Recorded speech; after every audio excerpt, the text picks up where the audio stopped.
Okay, now that we got our measurements that we need, I'm going to start skinning the deer out. Okay, we've got the cape completely skinned off the head. I went ahead and split the lips and the eyes, and the next thing that I'll have to do is turn the ears. Okay, most ear turners, you operate them by hand. You have like this lever that you use, and it can really cause a lot of bad hand cramps. I know it always did in me. So this is what they call the ear, let me see, get you dizzy here, the ear wizard, and it's actually operated with your foot. The jaws open and close. So I'll show you how that actually works, and it works really slick. So I have to turn this ear completely inside out, so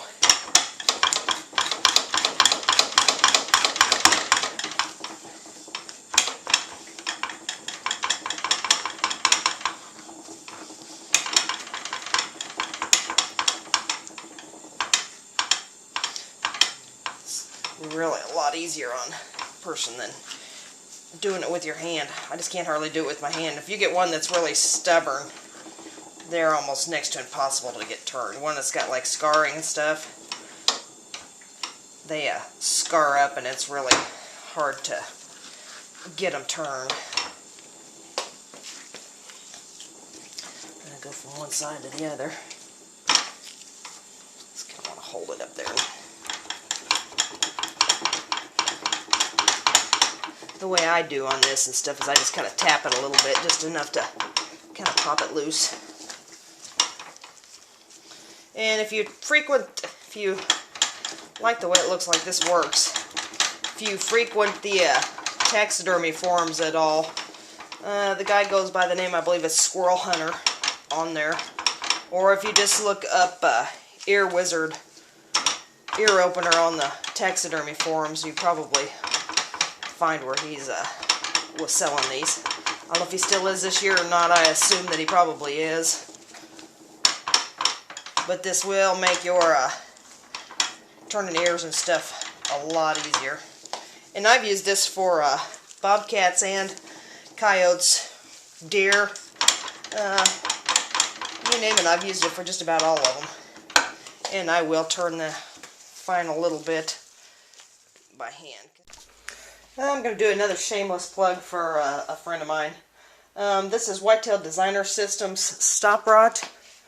Probably won't be able to see it on the camera. But this is some good stuff. If you have a cape that's anywhere near iffy, you can put some of this on there, and it really will help to save the hide. They've actually had capes that were green, turning green, and they were actually saved with this stuff.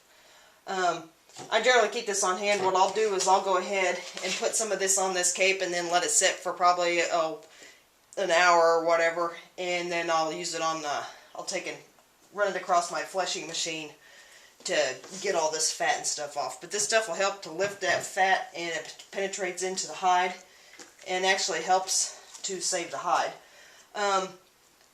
Just because I have this in my arsenal is no excuse for a hunter to not properly care for the cape that they have.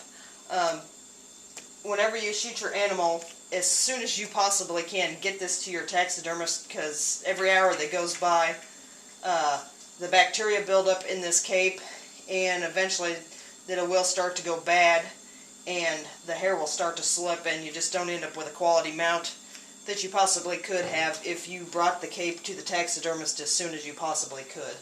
So, just a heads up for all the hunters and stuff. If you happen to be going out west somewhere possibly and are going hunting, you might seriously look into getting a bottle of this stuff. And it's like I said, it's Whitetail Designer Systems stop rod.